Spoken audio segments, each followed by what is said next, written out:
3 weeks ago, he stood on a stage in Paris and delivered a speech entirely in French.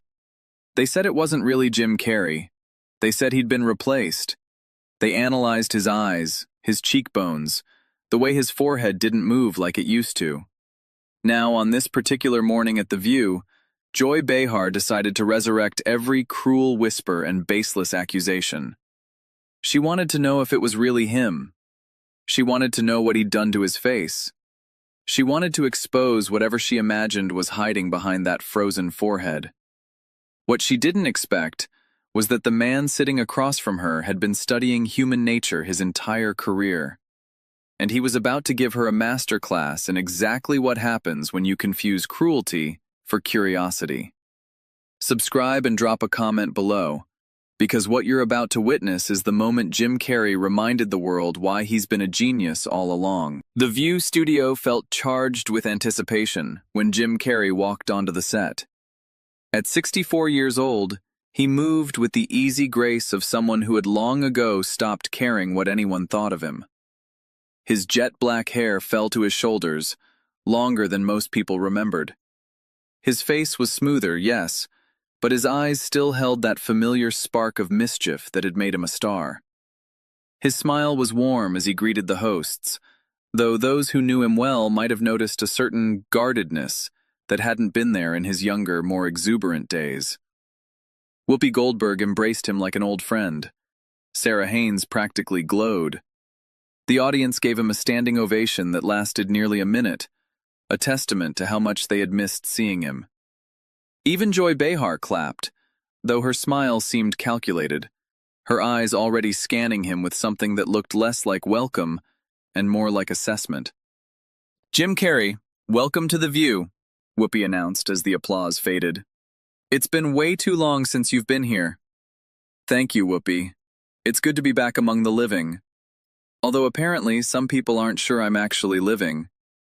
The joke landed perfectly, the audience laughing at his self-aware reference to the clone conspiracy. But Joy's expression didn't change. She was waiting for something. "Let's talk about that César Award," Sarah jumped in warmly. "Delivering your entire speech in French. That must have taken months of preparation." Jim's face softened at the memory. 8 months of working with Gregory Collier from the César Academy. Every word, every pronunciation. I wanted to honor the moment properly. My great-great-great-great-grandfather was born in Saint-Malo, France. 300 years ago, he left for Canada, and eventually his family ended up in Ontario, where my father was born. Standing on that stage, speaking in French, I felt like I was completing a circle that started centuries ago. "That's beautiful," Whoopi said. "And you had your whole family there." "My daughter Jane, my grandson Jackson, and Min Ah, the people who matter most to me. It was one of the best nights of my life." "Speaking of that night," Joy interjected, and the temperature in the room seemed to drop several degrees. "Let's address the elephant in the room. You looked different, very different. People online were saying it wasn't even you, that you sent a body double, or a clone. Some people think you've been replaced entirely. Even Megan Fox and Katy Perry were commenting on it." The mention of specific celebrities reacting to the conspiracy added weight to the accusation. The question landed like a stone in still water. The other hosts shifted uncomfortably. But Jim's expression remained remarkably calm, almost amused. Megan Fox said she couldn't handle any more stress and needed to know if it was real. Katy Perry posted a bullseye emoji. A drag artist named Alexis Stone posted photos of a prosthetic mask suggesting she had impersonated me. And somehow, all of this became more newsworthy than the actual honor I received. He paused, letting the absurdity of his own words sink in. "I've heard the theories.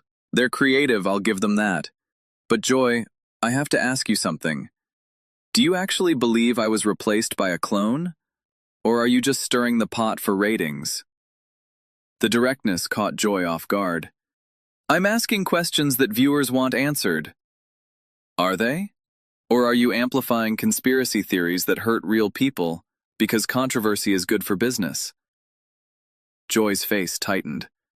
I'm simply noting that your appearance has changed dramatically. People are curious about why. People age, Joy. It's a thing that happens to everyone except, apparently, Paul Rudd. I'm 64 years old. I've been out of the spotlight for years. Did people expect me to look exactly the same as I did in The Mask? That was 30 years ago. But it's more than aging, isn't it? Joy pressed, leaning forward with that predatory gleam in her eyes. Plastic surgeons have been weighing in. They're talking about brow lifts, blepharoplasty, fillers, Botox. One estimate put the work at $60,000. Care to comment? The studio fell silent. Jim was quiet for a moment, and when he spoke, his voice carried a weight that made everyone lean forward. You want me to comment on what strangers think I might have done to my face based on photographs they analyzed from their living rooms? Surgeons who have never examined me, diagnosing procedures through a screen? They're experts in their field. They're experts at speculation. And you're an expert at turning speculation into entertainment. But let me ask you something, Joy. When was the last time someone dissected your appearance on national television? When was the last time strangers debated whether your face was real? Whether you were actually you? Joy's composure flickered. This isn't about me, isn't it? Because what I'm hearing is that a 64-year-old man who stepped away from public life, who spent years painting and sculpting and trying to find peace, committed the crime of looking different when he came back. And now I'm supposed to justify my face to you? To explain every line that's not there and every contour that's changed? He shook his head slowly. I'm not going to do that. Because my face is my business. What I do or don't do to maintain my appearance is between me, my mirror, and anyone I choose to tell. It's not content for your show. It's not fodder for internet detectives. It's my life. Joy tried to regain control. But when you're a public figure, you forfeit your right to privacy? Is that what you're saying? Because I seem to remember a time when that logic was used to justify some truly horrific invasions of celebrities' personal lives. And I seem to remember that we decided, as a society, that maybe that wasn't okay. The audience was completely still now, hanging on every word. Let me tell you something about the clone theory, Jim continued, his voice taking on an edge. My daughter was sitting in that audience in Paris. My grandson, who I love more than anything in this world, was watching me accept the highest honor of my career. My girlfriend Minna, who I thanked publicly for the first time because I finally felt safe enough to share that part of my life, was there holding my hand. His voice dropped but somehow carried more power, and people on the internet decided that moment was fake, that I wasn't really there, that somehow, despite 8 months of preparation, despite my family sitting right in front of me, despite Michel Gondry, who I've worked with for decades, hugging me backstage, it was all an elaborate hoax. He looked directly at Joy. Do you have any idea how that feels? To have one of the most meaningful moments of your life reduced to a conspiracy theory? To have strangers analyze your grandson's expression to see if he was acting like he knew his real grandfather? Joy was visibly uncomfortable now. I'm not endorsing the conspiracy theories, You're just giving them a platform. You're just legitimizing them by treating them as worthy of discussion on national television. There's a difference between asking hard questions and amplifying nonsense, Joy. And you've been on the wrong side of that line for the last 10 minutes. Sarah Haynes tried to intervene. Jim, we're all so happy to have you here. And I think what you said about your family was beautiful. Thank you, Sarah. And I'm not angry. Not really. I'm tired. I'm tired of a culture that treats celebrities like specimens to be dissected. I'm tired of a media ecosystem that rewards cruelty over curiosity. And I'm tired of sitting across from people who should know better, watching them choose clicks over compassion. He turned back to Joy. You know what the really sad part is? You could have asked me about the César speech itself, about what it meant to trace my family back to France, about my father, Percy Joseph Carey, who I called the funniest man I ever knew in front of the entire French film industry, about the art I've been creating, The paintings and sculptures that have given me more joy than any movie ever did. His voice softened. You could have asked me about finding love again after losing someone I cared about in the worst possible way. About my daughter becoming a mother and making me a grandfather. About what it feels like to step away from fame and discover that you're still a person underneath all the characters. He gestured toward her. But instead, you asked me if I'm a clone. You asked me to justify my face. You treated the most meaningful moment of my recent life as fodder for conspiracy theories. That's not journalism, Joy. That's not even entertainment. That's just sad. The word sad hung in the air like a judgment. Joy's face was flushed now, her composure cracking visibly. I think you're being overly sensitive, she said, but her voice lacked conviction. Jim laughed, and it was the laugh that had made him famous. The one that could shift from manic to melancholic in a heartbeat. Overly sensitive. That's what we call it now when someone doesn't want their appearance mocked on television. When someone objects to conspiracy theories being treated as legitimate news. I've been called a lot of things in my career, Joy. Crazy, difficult, washed up. But overly sensitive for not wanting to explain my face to you? That's a new one. He leaned back in his chair, completely at ease. You know what I've learned in 64 years? The people who call others sensitive are usually the ones who can't handle being challenged. The people who hide behind just asking questions are usually the ones who don't want to be held accountable for the damage those questions cause. I'm not causing damage. I'm doing my job. Your job is to inform and entertain. What you've been doing for the last 15 minutes is neither. It's harassment disguised as curiosity. It's cruelty pretending to be journalism. Joy stood up abruptly, her chair scraping against the floor. I don't have to sit here and be lectured. No, you don't. But you chose to attack me, Joy. You chose to bring up clone theories and plastic surgery rumors instead of having an actual conversation. You made that choice. And now you're upset that I'm not playing along. Joy looked around the studio, at her co-hosts who weren't coming to her defense, at the audience who sat in stunned silence, at the cameras that were capturing every moment of her unraveling. This interview is over for me, she announced, removing her microphone. Of course it is, Jim said quietly. Because that's always how it ends, isn't it? When the subject fights back, when they don't collapse under the pressure, suddenly you're the victim. Suddenly you're the one who needs to walk away. He shook his head, something almost like sympathy in his eyes. I've played a lot of characters in my life, Joy.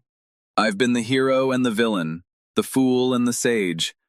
But the character you're playing right now, the righteous crusader who can dish it out but can't take it, that's a role that doesn't end well. Trust me, I've seen how that movie ends. Joy walked off the set, her heels clicking sharply against the floor. Jim watched her go with an expression of calm curiosity, like he was observing a particularly interesting species of animal. Well, Whoopi said after a long pause, that was something. Jim turned to her with a gentle smile. I'm sorry for the drama, Whoopi. I really did come here hoping to talk about art and family and maybe some good memories, but I'm not going to apologize for defending myself. Not anymore. I spent too many years letting people say whatever they wanted about me. I'm done with that. Sarah Haynes nodded, clearly moved. For what it's worth, your Cesar speech was beautiful. When you talked about your father teaching you the value of love, generosity, and laughter, I cried. He was the funniest man I ever knew. Everything good about me came from him. The comedy, the need to make people laugh, the belief that joy is a form of rebellion against a world that wants us to be miserable. That's all him. He paused, looking into the camera. You know, people ask me why I stepped away from acting. Why I retired, then unretired for Sonic, then retreated again. And the truth is, I got tired of being Jim Carrey. Capital J, capital C. The brand, the phenomenon, the guy who had to be on all the time. His voice grew quieter. I wanted to remember who I was before all of that. The kid from Newmarket, Ontario, who used to make funny faces in the mirror to cheer up his sick mother. The teenager who dropped out of school to support his family when they were living in a van. The young comic who bombed so hard in his first performances that he wanted to quit forever. He smiled, and it was a real smile, not a performance. That's who I found when I started painting, when I started sculpting, when I stepped away from the cameras and just existed. I found the person underneath all the masks. And you know what? I like that person. He's quieter than Jim Carrey the movie star. He's sadder sometimes. But he's real. And that's worth more than any box office record or award. He leaned forward slightly, his eyes bright with something that looked like passion. Do you know what it's like to spend 40 years being a commodity? To have your face be worth millions of dollars?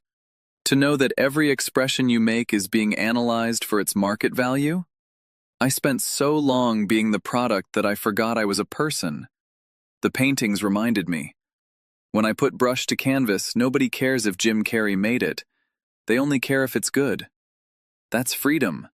That's what I was looking for all along. He looked directly into the camera. To anyone watching who's being attacked online, who's being told they're fake or different or wrong for simply existing, I want you to know something. You don't owe anyone an explanation for who you are.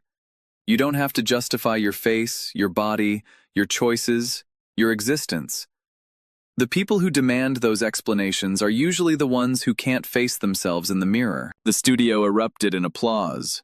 Not the polite applause of a talk show audience, but something raw. Something that sounded like recognition.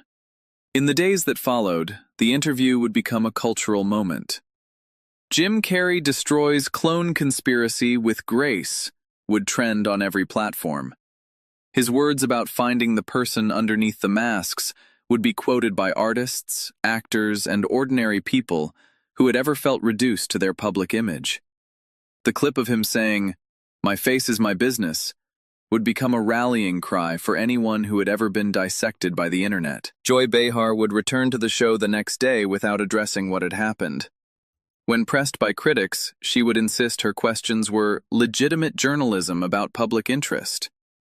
The defense would only fuel the backlash, as clip after clip of Jim's measured, devastating responses circulated online. Gregory Collier from the César Academy would release another statement, this time more pointed. Jim Carrey spent 8 months preparing to honor our ceremony. What he received in return was conspiracy theories and mockery. That says more about our culture than it does about him. Michel Gondry, Jim's longtime collaborator who had directed him in Eternal Sunshine of the Spotless Mind, would post a simple message. I hugged my friend Jim in Paris. It was him. It has always been him. The man who can make you laugh until you cry and cry until you laugh. Stop looking for imposters and start appreciating what you have while you have it. And Jim would return to Hawaii, to his paintings and his girlfriend, and his quiet life far from the cameras. He had said what he needed to say. He had defended himself without losing his dignity. And he had reminded the world that the man behind the rubber face and manic energy was in the end just a human being, asking to be seen for who he really was. That was the real Jim Carrey, not the clone, not the plastic surgery patient, not the washed-up actor clinging to relevance. Just a man from Canada who had made the world laugh for 40 years and had finally learned that the most important audience was himself. And who had proven, on live television, that wisdom and kindness could be the most devastating weapons of all. What do you think about this incredible confrontation?